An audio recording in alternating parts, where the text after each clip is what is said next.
নমস্কাৰ মুৰব্বী শৰ্মা। প্ৰথমতে মোক বিশ্বাস কৰা মোক ভাল পোৱা মানুহখিনিক মই মোৰ কৃতজ্ঞতা আৰু ধন্যবাদ জ্ঞাপন কৰিছোঁ যে আপোনালোকৰ মোৰ প্ৰতি থকা বিশ্বাস ৰাখি আজিলৈকে আপোনালোকে মোক ছাপোৰ্ট কৰি আহিছে। আজি এই ভিডিঅ'টো মই বনাবলগীয়া হ'ল বিশেষকৈ সেইখিনি মানুহৰ কাৰণে যিখিনি মানুহৰ মনত এটা ডাউট হৈছিলে যে মই যিটো কথা কৈছিলোঁ। প্ৰসংগটো আছিলে যে মই কৈছিলোঁ যে জুবিন গাৰ্গ ঢুকোৱাৰ পাছতেই দীঘলী পুখুৰীৰ গছকেইডাল কাটি পেলালে। তাৰ বিভিন্ন ধৰণৰ প্ৰতিক্ৰিয়া হ'ল, মোক কোৱা হ'ল যে এয়া ভুল তথ্য আপোনালোকে দিছে, আপুনি ভুল কথা কৈছে, আপোনাক ভুল পথে পৰিচালিত কৰিছে কোনোবাই।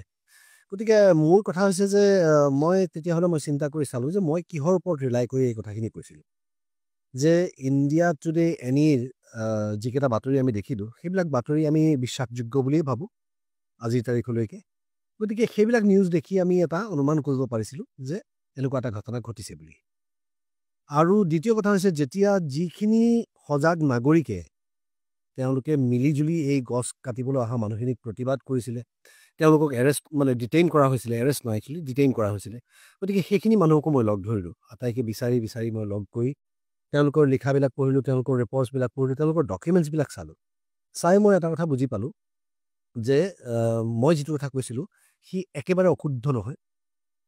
তাৰ পাছত মই মোৰ অনুসন্ধান আৰম্ভ কৰিলোঁ আৰু অনুসন্ধান আৰম্ভ কৰাৰ কথাটো আচলতে মোৰ মনলৈ এইকাৰণে আহিলে কাৰণ এটা ভুল তথ্য আপোনালোকৰ আগত দাঙি ধৰাটো মোৰ বাবেও এটা বেয়া কথা হ'ব। গতিকে মই আকৌ এবাৰ ভালকৈ যেতিয়া চালি জাৰি চাবলৈ গ'লোঁ তেতিয়া মই কি পালোঁ সেইখিনি কথা মই আপোনালোকৰ আগত ক'ম।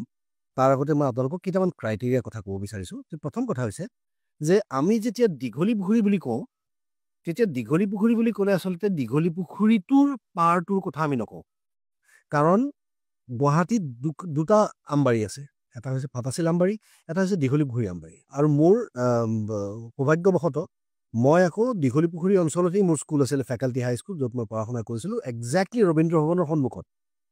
এতিয়া সেই স্কুলখন উত্তৰ গুৱাহাটীলৈ গুচি গ'ল, কিন্তু তেতিয়া গতিকে মই মোৰ সৰুকালৰ মেক্সিমাম সময় সেই অঞ্চলটোতেই কটাইছোঁ। গতিকে প্ৰতিডাল গছ প্ৰতিজোপা মই চিনি পাওঁ, জানো, তাৰ পৰিৱেশটোৰ কথা মই জানো আৰু সেই পৰিৱেশটো সেইখিনি সময়ত পাইছিলোঁ যে 82, 83, 84 সময়ত যিটো পৰিৱেশ সেই পৰিৱেশটো তাত মই জানো। গতিকে মই বিশেষভাৱে এফেক্টেড হওঁ এইবিলাক কথা দেখিলে।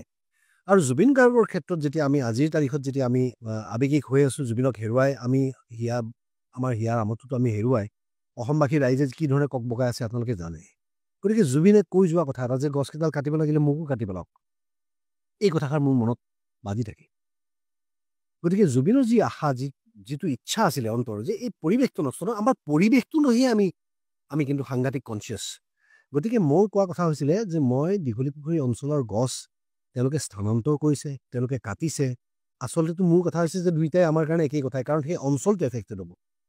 সেই অঞ্চলটোত চৰাই চিৰিকটি আছে, সেই অঞ্চলটোত জীৱ জন্তু আছে যিয়ে গছকেইডালৰ ওপৰত ডিপেণ্ডেণ্ট হৈ চলি থাকে। গতিকে গছ স্থানান্তৰ কৰাটোতো মই আচলতে আগ্ৰহী নহয়। আজি বহুতে মোক সমালোচনা কৰিছে যে উন্নয়নৰ ক্ষেত্ৰত আপুনি উন্নয়ন নিবিচাৰে নেকি? মই কৈছোঁ উন্নয়ন লাগে, কিন্তু প্ৰাকৃতিক যি পৰিৱেশ তাৰ বিনিময়ত নহয়।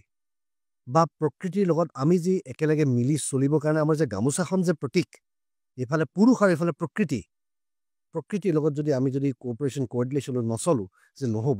আপোনালোকে উপলব্ধি কৰিছেনে এতিয়া নৱেম্বৰ মাহ, এই নৱেম্বৰ মাহলৈকে আমি টি চাৰ্ট পিন্ধি ঘূৰি ফুৰিছিলোঁ, আগতে আমি নৱেম্বৰ মাহত কিন্তু টি চাৰ্ট পিন্ধি ঘূৰি ফুৰিব নোৱাৰোঁ। গতিকে এইবিলাক কথাই মোক এফেক্ট কৰিছিলে কাৰণে মই সেই কথাষাৰ কৈছিলোঁ।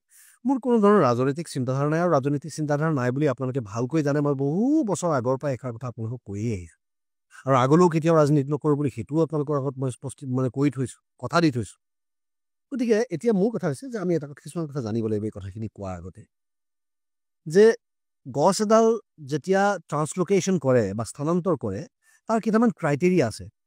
এক্সপাৰ্টছসকলে কয় যে স্থানান্তৰ কৰা গছ বা গছ স্থানান্তৰ কৰিবলগীয়া হোৱাটো লাষ্ট অপশ্যন হ'ব লাগে, তাৰমানে শেষ যিটো উপায়, শেষ উপায় হ'ব লাগে গছ স্থানান্তৰ কৰাৰ। কাৰণ গছ এজোপা